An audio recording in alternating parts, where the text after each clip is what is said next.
আমার বাবা নাই, 1 বছর হইছে।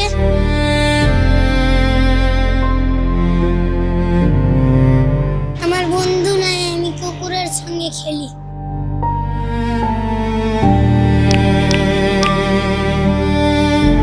ঢাকার ব্যস্ত জীবনের মাঝেই লুকিয়ে আছে ছোট্ট আলীর নীরব গল্প।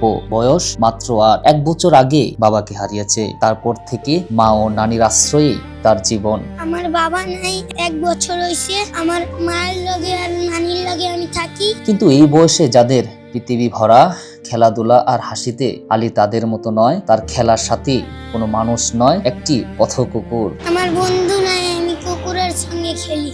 আমার স্কুলে যাওয়ার মন চায় যেতে পারো না? না, কেন? আমার মার কাছে জায়গা নাই।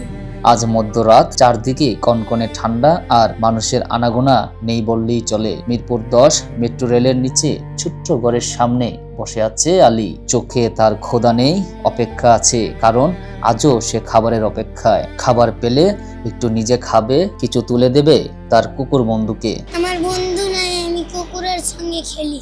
আমার স্কুলে যাওয়ার মন চায় যেতে পারো না? না, কেন? আমার মার কাছে জায়গা নাই। আলীর কণ্ঠে কোনো অভিযোগ নেই, নেই কোনো অভিমান। তার ছোট্ট বুক ভরা শুধু দায়িত্ব মায়ের প্রতি আর তার চার পায়ে বন্ধুটির প্রতি। কুকুরকে অল্প খাওয়াই, যা পাচ্ছি মার লিগে লিয়া যায়। মার জন্য খাবার আনতে পারো না, এই জন্য তোমার মন খারাপ?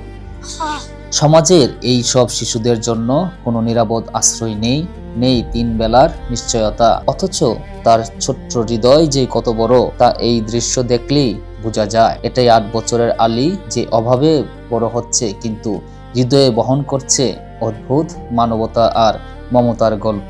আমি ভালো মানুষ হইতে চাই বড় হয়ে। ক্যামেরায় আশিককে সঙ্গে নিয়ে আমি মোহাম্মদ সোহেল রানা, ঢাকা প্রেস, ঢাকা।